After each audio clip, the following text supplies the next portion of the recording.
শিক্ষার্থী বন্ধুরা, তোমরা কেমন আছো? অনেক দিন পরে আবার তোমাদের কাছে আসলাম। অনেকদিন তোমাদের সাথে দেখা সাক্ষাৎ নাই। ওহ সরি, আমি তো ভুলেই গেছি যে তোমরা আমার সামনে নেই। তোমরা ভিডিওতে আমাকে দেখতে পাচ্ছ। শিক্ষার্থী বন্ধুরা, একটা বাক্য বলো তো। ওহো, ভুলেই যাই। বলো তো একটা বাক্য। আমি বলি, আমরা তাজমহল ভোজন করলাম। তাজমহল ভোজন করলাম, এটা শুনে তোমাদের হাসি পাচ্ছে না? আমার তো পাচ্ছে। তাজমহলকে ভোজন করা যায়? তাহলে সঠিক বলি, আমরা তাজমহল দর্শন করলাম। তাহলে বাক্যটা ভালো শোনা যায়। বাক্যটা কেন বললাম জানো? আমি আজ তোমাদের সামনে এসেছি বাক্য প্রকরণ সম্পর্কে কিছু জানতে। কি জানতে? বাক্য প্রকরণ। এটা পঞ্চম অধ্যায়ের প্রথম পরিচ্ছেদ।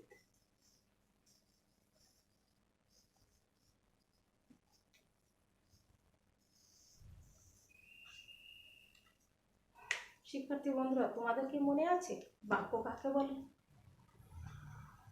তোমরা তো সেই ক্লাস 2-এ, 3-তে, 4-এ বাক্য কাকে বলে শিখেছ। কিন্তু আজ আমি তোমাদেরকে বাক্য কাকে বলে সেটা বলব। কিন্তু বাক্য কি? বাক্যের লক্ষণ কি? বাক্যের মূল বাক্য হচ্ছে ভাষার মূল উপকরণ। বাক্যটা কি জিনিস? বাক্য হচ্ছে, জানতে হবে বাক্য কি। বাক্য হচ্ছে ভাষার মূল উপকরণ। তাহলে ভাষার মূল উপকরণ যদি বাক্য হয়, তাহলে বাক্যের মৌলিক উপাদান কি? বাক্যের মৌলিক উপাদান হচ্ছে শব্দ। তাহলে সেই সংজ্ঞায় চলে যাব আমরা এখান থেকে। বাক্য কাকে বলে? যে সুবিন্যস্ত পদ সমষ্টি দ্বারা, যে সুবিন্যস্ত পদ সমষ্টি দ্বারা কোনো বিষয়ে, যে কোনো একটা বিষয়, কোনো বিষয়ে বক্তার মনোভাব সম্পূর্ণরূপে প্রকাশ পায়, তাকে বাক্য বলে। ছোটবেলার সেই সংজ্ঞাটাকেই আমরা একটু বড় ক্লাসে পড়ি এখন, তাই আমরা এইভাবে বললাম। এখন আমার কথা হচ্ছে বাক্য কাকে বলে আমরা ছোট থেকে শিখে আসছি যখন। এখন কি হলে বাক্য হয় আর কি হলে হয় না। প্রথমেই আমি তোমাদেরকে বলেছি আমরা তাজমহল ভোজন করলাম। তোমাদের হাসি পেয়েছিল শুনে, আমারও পেয়েছিল। তাহলে বাক্যটি সঠিক ছিল না। এখন আমাদেরকে জানতে হবে যে কি কি করলে সেটা বাক্য হয়। আসল কথা হচ্ছে একটা বাক্য গঠন করতে হলে তার 3টি গুণ থাকা লাগে। একটা বাক্যে কয়টি গুণ থাকা লাগে? বাক্যে 3টি গুণ থাকা লাগে। একে কি? আকাঙ্ক্ষা। কি? আকাঙ্ক্ষা। 2 হচ্ছে আসক্তি, আর 3 হচ্ছে যোগ্যতা। আমি একটু ফাঁকা করেই লিখলাম।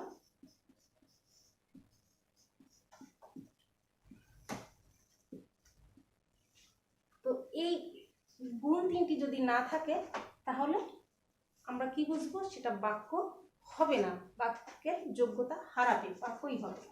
তাহলে আকাঙ্ক্ষা, আকাঙ্ক্ষাটা কি জিনিস? আকাঙ্ক্ষা হচ্ছে বাক্যে একটি পদ শোনার পরে, বাক্যে তো পদ সুবিন্যস্ত থাকে, আগেই বলেছি। তাহলে বাক্যে একটা পদ শোনার পরে আর একটা পদ শোনার যে আগ্রহ, অর্থাৎ যদি আমরা এরকম দেখি, সূর্য পৃথিবীর চারদিকে দাঁড়িয়ে। সূর্য পৃথিবীর চারদিকে, এটা কোনো বাক্য হলো? আসলে যদি সূর্য পৃথিবীর চারদিকে পরে যদি আমি আরেকটা সব পদ শোনার আমার আগ্রহ আছে, স্পৃহা আছে, সূর্য পৃথিবীর চারদিকে ঘোরে, তাই এই ঘোরে যখনই লিখবো আমরা তখন বাক্যটা সম্পূর্ণ হবে। তাহলে কি হলো, সূর্য পৃথিবীর চারিদিকে ঘুরে, অর্থাৎ একটা পদ, দুটো পদ, তিনটে পদ পর পর লেখার পরও সেটা বাক্য হলো না।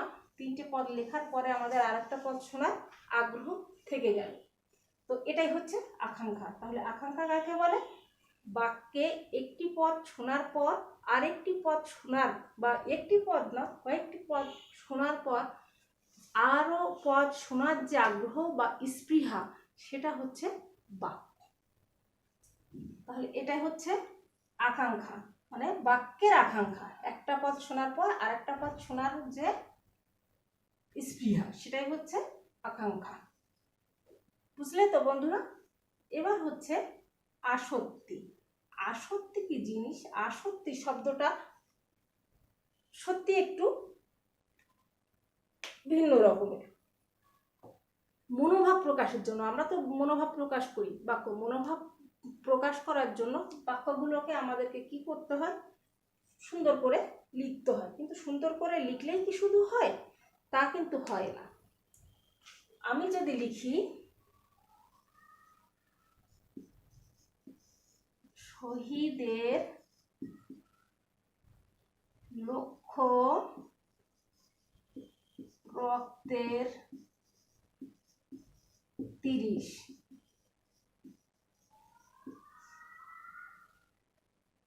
বিনিময়ে হয়েছে স্বাধীনতা অর্জিত। শিক্ষার্থী বন্ধুরা, বাক্যটা কেমন শোনা যাচ্ছে? আসলে এটা আমাদের কানে যেন খটখট করে বাজছে।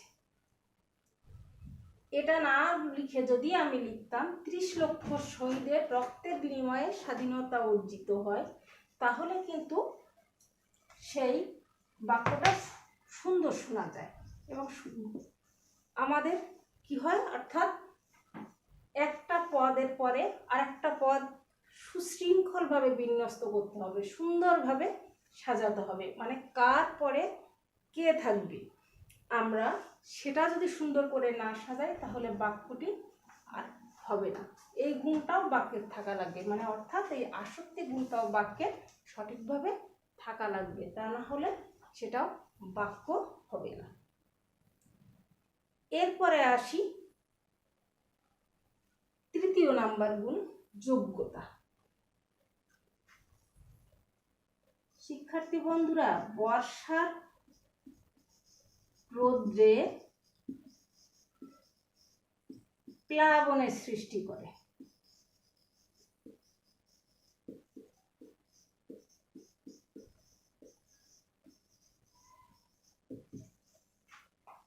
কেমন হয়েছে দেখো তো বাক্যটা? আমার কিন্তু বাক্যটা সম্পূর্ণ আছে, আবার বাক্যটা সুশৃঙ্খল আছে। তাহলে কি বাক্যটা সঠিক? না শিক্ষার্থী বন্ধুরা, বাক্যটা সঠিক নয়। তার কারণ হচ্ছে, একটি বাক্য তখনই হবে যার অর্থগত আর ভাবগত মিলবন্ধন থাকবে। বাক্যটির অর্থগত আর ভাবগত মিলবন্ধন দুটোই থাকতে হবে। কিন্তু এখানে বর্ষার রৌদ্রে, বর্ষার কি কখনো রোদ হয়? বর্ষার বৃষ্টিতে যদি আমি বলি তাহলে সেখানে বলতে হবে প্লাবনের সৃষ্টি হয়। তো বর্ষার বৃষ্টিতে যদি দেই তখন সেটা ভাবগত মিলবন্ধন হবে, অর্থাৎ ভাব প্রকাশ করবে। তাহলে যোগ্যতায় দেখা যাচ্ছে কি, যে একটা বাক্য হতে হলে তার অর্থগত এবং ভাবগত মিলবন্ধন থাকা লাগবে। তা যদি না হয় তাহলে বাক্যটি তার যোগ্যতা হারাবে। তবে বাক্যের যোগ্যতা কয়েকটা ভাবে পরিলক্ষিত হয়। সেই বিষয়গুলো আবার কিছু বিষয় বাক্যের যোগ্যতার সাথে জড়িত। সেই বিষয়গুলো হচ্ছে, সেই বিষয়গুলোর বলতে আমি উপরটা মুছে দিলাম, দিয়ে দেখো এই যোগ্যতা পরিপূর্ণ হতে গেলে তার কয়েকটি বিষয় পরিলক্ষিত আছে। তার প্রথম বিষয় হচ্ছে রীতিসিদ্ধ প্রয়োগ। কি কি? রীতিসিদ্ধ হচ্ছে অর্থবাচকতা। রীতিসিদ্ধ অর্থবাচকতাটা কি জিনিস? রীতিসিদ্ধ অর্থবাচকতা হচ্ছে প্রকৃতি প্রত্যয়জাত অর্থে। কি কি? প্রকৃতি আর প্রত্যয়। এর আগে আমরা প্রকৃতি প্রত্যয় পড়েছি, অর্থে শব্দ সর্বদা ব্যবহৃত হয়। প্রকৃতি প্রত্যয়জাত অর্থে শব্দ সর্বদা ব্যবহৃত হয়। যোগ্যতার দিক থেকে রীতিসিদ্ধ অর্থের দিকে লক্ষ্য রেখে কিছু কিছু শব্দ ব্যবহার করতে হয়। যেমন তৈল। তৈলটাকে আমরা কি করতে পারি? ভেঙে তিল যোগ এটা হচ্ছে আমরা ভাঙতে পারি, কারণ তৈল হচ্ছে তিল জাতীয়। তো অর্থ, রীতিসিদ্ধ অর্থ কি? তিল জাতীয়। এর রীতিসিদ্ধ অর্থ কি হবে? তিল জাতীয়। আর এখানে প্রকৃতি, তিল প্রকৃতি, আর এখানে হচ্ছে প্রত্যয়। তাহলে কি হলো? প্রকৃতি প্রত্যয় যত শব্দ হচ্ছে তৈল। এটা হচ্ছে ক গেল। এবারে আমরা আসছি ক্ষয়, দুর্বোধ্যতায়।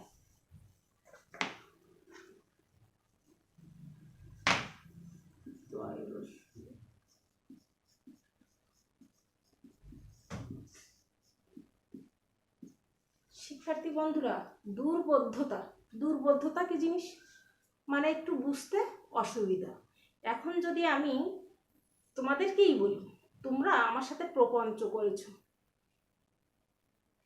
তোমরা তো আমার দিকে হা করেই তাকিয়ে থাকবে বলে আমার মনে হয়। প্রপঞ্চ, প্রপঞ্চ জিনিসটা কি? প্রপঞ্চ কি? সে খেতে হয় না পড়তে হয়? আসলে প্রপঞ্চ হচ্ছে চালাকি বা চাতুরি। এখন যদি আমি বলি তোমরা আমার সাথে প্রপঞ্চ করেছো,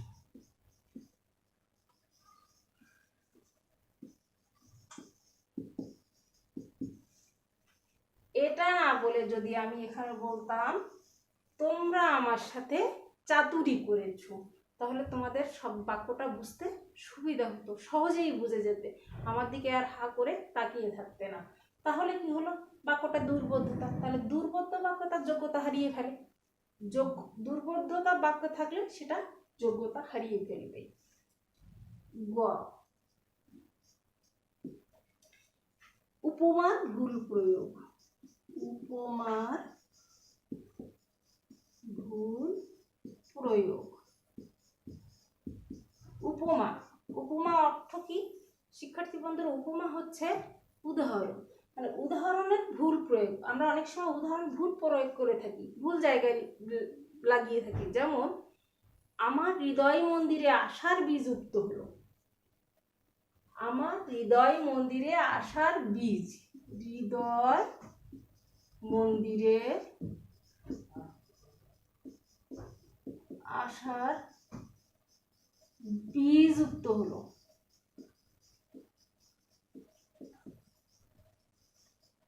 হৃদয় মন্দিরে কি বন্ধুরা আশার বীজ উক্ত হয়? হয় না। এখানে সঠিক হবে কি? উপমার ভুল প্রয়োগ হচ্ছে, অর্থাৎ বাক্যটি তার যোগ্যতা হারাচ্ছে। এখানে যদি বলি যে আমার হৃদয় মন্দিরে, হৃদয়ের ক্ষেত্রে আশার বীজ উক্ত হলো, তাহলে বাক্যটি তার যোগ্যতা পরিপূর্ণ করে। তাহলে এটা হচ্ছে উপমার ভুল প্রয়োগের কারণে বাক্যটি তার যোগ্যতা হারিয়েছে। আচ্ছা, ঘ আসি, আমরা একটু নিচে মুছে দেই। ঘতে আছে বাহুল্য দোষ। বাহুল্য দোষ তো তোমরা সবাই জানো, অর্থাৎ বেশি শব্দের প্রয়োগ। এক কথা দুইবার। বেশি মানে এরকম না যে অনেকগুলো শব্দ পরপর সাজিয়ে লিখলাম, তা কিন্তু না।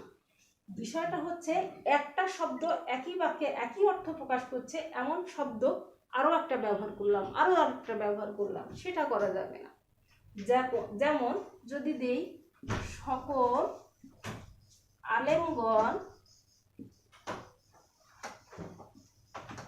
সভায় উপস্থিত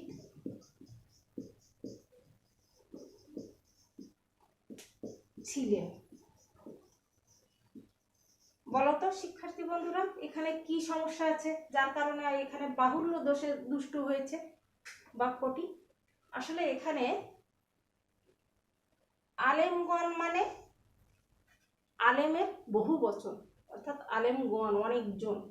আবার এখানে দিয়েছি সকল, তাহলে সকল একটা শব্দ একই অর্থ প্রকাশ করছে, আবার গণ লাগিয়েছি সেটাও একই অর্থ প্রকাশ করেছে। তাহলে এই বাক্যটিতে বাহুল্য দোষ আছে, তাহলে এই বাক্যটি তার যোগ্যতা হারিয়েছে। তাহলে এমন বাক্য লেখা যাবে না, আমরা না লিখে এখানে বলতে পারি সকল আলেম সভায় উপস্থিত ছিলেন, অথবা বলতে পারবো আলেমগণ সভায় উপস্থিত ছিলেন। তাহলে কিন্তু আমাদের বাক্যটির বাহুল্য দোষ থাকে না।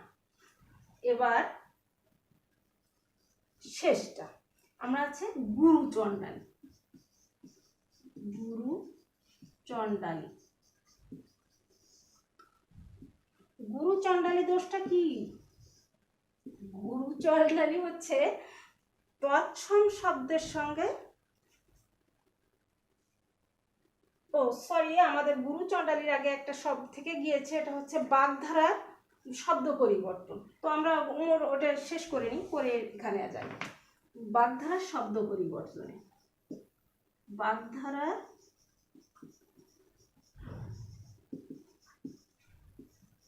শব্দ এর কারণেও তোমার হচ্ছে বাক্য যোগ্যতা হারায়।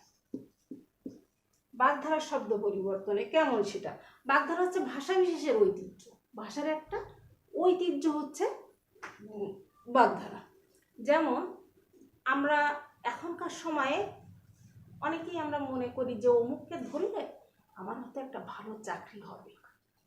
এখন দেখা যায় সে যিনি এই কাজ, যাকে আমরা নিরূপণ করছি যে এই কাজটি করবেন, আসলে কিন্তু তিনি এই কাজটি সঠিকভাবে করতেও পারেন, নাও করতে পারেন। এখন আমি যখন আমার প্রতিবেশী কাউকে বললাম যে অমুকের কাছে গেলে হয়তো আমার চাকরিটা হতে পারে, সে আমাকে বলল কি, বনে ক্রন্দন করা শুরু করবে তুমি। আসলে কিন্তু বনে ক্রন্দন না, কথাটা হবে অরণ্যে রোদন। অরণ্যে রোদন আর বনে ক্রন্দন। অরণ্যে রোদন মানে কি? বৃথা আস্ফালন, মানে বৃথা ওখানে যে তোমার কাজটা হবে না, ফাও কেন তুমি ওখানে যাবে। আর তাহলে ওখানে অরণ্য রোদন না বলে যদি বলি বৃথা এই বনে ক্রন্দন, তাহলে কি হবে? এই বাগধারার শব্দ পরিবর্তনের ফলে বাক্যটি তার যোগ্যতা হারাবে। এবার আমরা আসি চয়। চয় আমরা এই উপরে যাই, একটু মুছে দিই। চতে আছে হচ্ছে গুরু চণ্ডালী দোষ।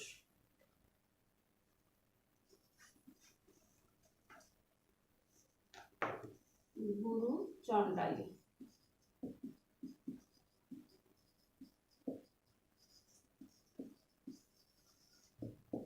গুরু চণ্ডালী দোষ। গুরু চণ্ডালী দোষটা এটা সহজ, এটা তোমরা পারবে আমি জানি। গুরু চণ্ডালী দোষটা কি জিনিস? গুরু চণ্ডালী হচ্ছে তৎসম আর দেশি। তৎসম শব্দ মানে হচ্ছে সংস্কৃত শব্দ, এর সাথে যদি দেশি শব্দ মেশে তখন সেটা হয়ে যায় গুরু চণ্ডালী দোষে দৃষ্ট। তার মানে বাক্যটি তখন তার যোগ্যতা হারিয়ে ফেলে। এখন যদি একটা উদাহরণ দিয়ে আমি তোমাদেরকে বোঝাই তাহলে তোমরা সহজেই বুঝতে পারবে। দেখো, এখন আমরা হচ্ছে সব দাহ, এই একটি শব্দ। এখন সব দাহ না বলে যদি আমরা বলি সব পোড়া, তাহলে কেমন হয় বলো? বিষয়টা হচ্ছে সবের সাথে দাহ আর সবের সাথে পোড়া, দেশি শব্দ। তাহলে এখানে গুরু চণ্ডালী দোষে দুষ্টু হয়ে গেল এটা। তাহলে আমরা এরকম বলা যাবে না। যেমন আরো একটা বলি, দেখো একটু, গরুর গাড়ি। এটা না বলে যদি বলি গরুর শকট, তাহলে কেমন শোনা যায়? গরুর শকট। এই গরু আমরা সবাই চিনি, কিন্তু গাড়ি এর সাথে মিল আছে, কিন্তু শকট হচ্ছে তখন তৎসম শব্দ। তাহলে তৎসমের সাথে দেশি শব্দের যখন মিল জয়েন্ট হয়ে যাবে, যোগ হয়ে যাবে, তখন সেটা গুরু চণ্ডালী দেশে দুষ্ট হয়ে যাবে, অর্থাৎ বাক্যটি তার যোগ্যতা হারাবে। তাহলে আমরা বাক্যের কি কি লক্ষণের কথা বলেছি? বাক্যের লক্ষণের কথা বলেছি যে তার হচ্ছে মূল ভাষার মূল উপকরণ বাক্য, আর বাক্যের মূল মৌলিক উপাদান হচ্ছে শব্দ। কিন্তু শব্দগুলো সঠিক জায়গায় যদি স্থাপন না হয়, সুবিন্যস্তভাবে যদি সুশৃঙ্খলভাবে না থাকে, তাহলে বাক্য হবে না। তাহলে একটা বাক্য হতে গেলে আমাদের কি কি গুণ থাকা আবশ্যক, সেই গুণগুলো সম্পর্কে আজকে আমরা আলোচনা করেছি। কতটা তোমাদের জন্য এটা ফলপ্রসূ হয়েছে সেটা তোমরা নিরূপণ করতে পারবে।